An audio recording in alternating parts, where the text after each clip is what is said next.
Bike ও টোটোর সংঘর্ষে মৃত্যু হলো টোটো চালকের। ঘটনাটি ঘটেছে গতকাল বহরমপুরের সোনাই জগন্নাথপুর সংলগ্ন এলাকায়। জানা যায়, মোহন শেখ নামে এক ব্যক্তি সে টোটো নিয়ে চাঁদপাড়া থেকে বহরমপুরের দিকে যাচ্ছিলেন। রাস্তাতেই যাওয়ার পথে সোনাই জগন্নাথপুর এলাকাতেই সামনের দিক থেকে একটি বাইক এসে তার টোটোতে সজোরে ধাক্কা মারলে টোটো উল্টে গুরুতর আহত হন মোহন শেখ।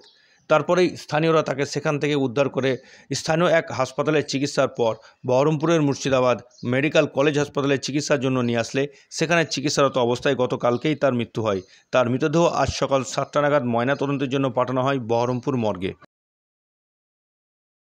চাঁদপাড়া থেকে বহরমপুর যাচ্ছিল, এমনি প্যাসেঞ্জার ছিল না, নিজেই যাচ্ছিল টোটো নিয়ে। আর বাইক চালাচ্ছিল সে বহরমপুর দিক থেকে চাঁদপাড়ার দিকে যাচ্ছিল। তো স্পিডটা বেশি ছিল, তখনই মানে অ্যাক্সিডেন্টটা হয়েছে। কোন জায়গায় হয়েছিল অ্যাক্সিডেন্ট? সোনাই জগন্নাথপুরের যাওয়ার আগে, তো ওখানেই অ্যাক্সিডেন্ট হয়েছিল। তারপরে কোথায় ভর্তি হয়েছিল? ভর্তি হয়েছিল প্রথমে কোনো সামান্য আমাদের লোকাল হসপিটালে গিয়েছিলাম, তার ওখান থেকে ডাইরেক্ট মেডিকেল কলেজে নিয়ে এসেছি। আচ্ছা, মারা গেছে তোমার? মারা গেছে 4:50 কালকে কালকে বিকেল নাগাদ। কি নাম ওনার? মোহন শেখ। মোহন? মোহন শেখ, কিরকম বয়স? বয়স 56। আপনার নাম? সাবিরুল শেখ।